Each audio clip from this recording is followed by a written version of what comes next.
Toto je taká akože vážna otázka a vyzerá veľmi jednoducho. Veronika sa pýta, ako môže žena podporiť svojho muža v jeho sile?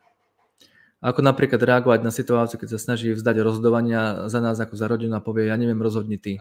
Treba priznať svoju zodpovednosť za to, že muža, ktorého máš, si brala ty.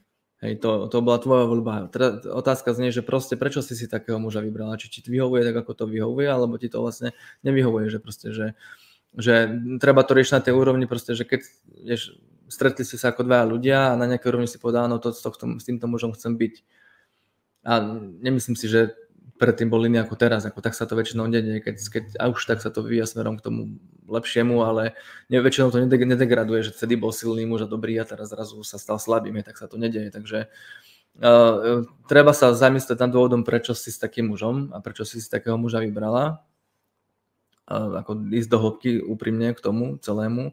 Väčšinou taká situácia vyplýva z rodiny, z ranného detstva a tak ďalej, akože vzťah otcovi a tak ďalej, silné ženy v rodine, neprítomný otec a tak ďalej, a tak ďalej.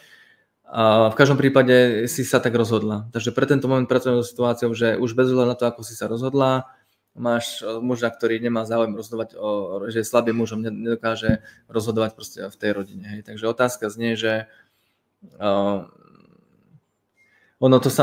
nemyslím si, že tá situácia sa dá vyriešiť tak, že ty mu povieš, čo on má spraviť. Alebo ty za ňoho nejakým spôsobom niečo urobíš a on vlastne sa dostane bližšie k tej svojej sile. Tak toto nefunguje. Poviem to veľmi zjednodušene, ale podľa mňa je to jediná taká zmysluplný postoj, ktorý môže robiť, je proste vystaviť ho na hranicu vystaviť ho nejakej hraničnej situácii, ktorá ho prebudí na nejakej úrovni. Hej? Že keď to takto pôjde ďalej, tak váš vzťah bude vyzerať ako takto, ako vyzeral doteraz. Proste pokiaľ ti to, čo máte, nevyhovuje, tak ty budeš musieť hľadať v sebe, proste, či to stále chceš do takýchto okolností taký život žiť. Proste možno ti to vyhovuje a v takom prípade musíš prijať proste situáciu, že proste môj muž je takýto, mne to vyhovuje a ja teda budem rozhodovať za rodinu, čo bude mať svoje dôsledky podľa mňa. Z dlhodobého hľadiska, alebo možno, že už teraz to má dôsledky. Proste, keď si žena nemôže toho muža vážiť pre tú jeho silu a pevnosť a zastrešenie tej rodiny, tak v istom bode tým mužom začne pohrdať.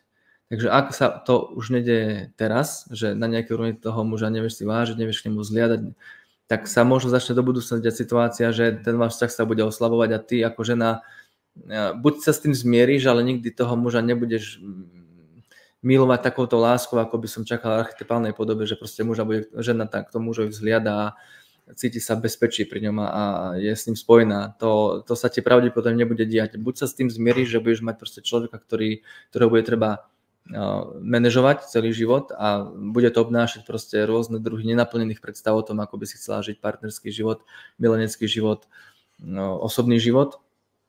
Alebo keď sa s tým nechceš zmieriť, alebo máš pocit, že proste takto to, alebo už badáš prvky tej degradácii toho vzťahu, tak budeš musieť proste buď z toho vzťahu vystúpiť, alebo proste to priniesť ako tému, alebo proste vystaviť toho muža také hraničnej situácii, že to mužské v ňom sa zaktivuje. Hej, ako keby to sa nedá vymyslieť samozrejme, ale neviem si úplne predstaviť, že by si to urobila umelo, hej, že teraz, že čo mu spôsobiť, aby on sa zapol, hej, to takto nefunguje. Hej. Môžete sa o tom začať baviť.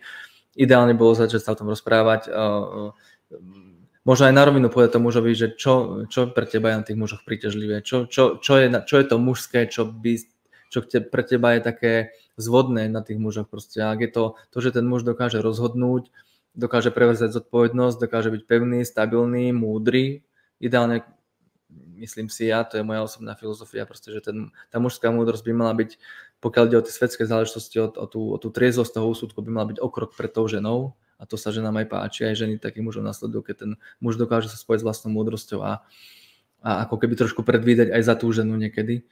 Ale to nie je táto situácia, hej. Takže ty si musíš povedať, že čo pre teba v tom celom je dôležité, hej. Že či je vlastne na nejakej úrovni komfortný život, kde toho muža ovládaš, ale musíš prijať zodpovednosť za to, že proste, že to takto bude a pre teba to nebude naplňajúci vzťah, neviem si predstaviť ženu, pre ktorú by bolo.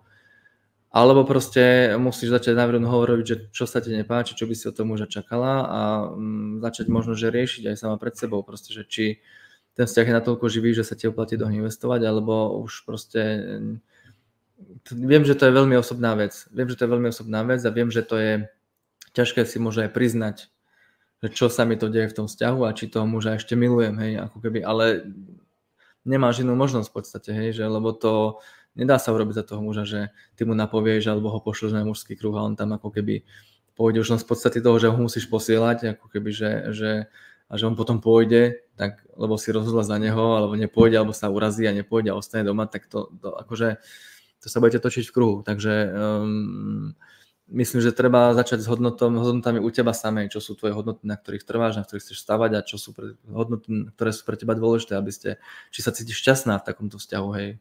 Lebo možno, že si povieš, že ti to za to stojí a môžete ísť takto ďalej.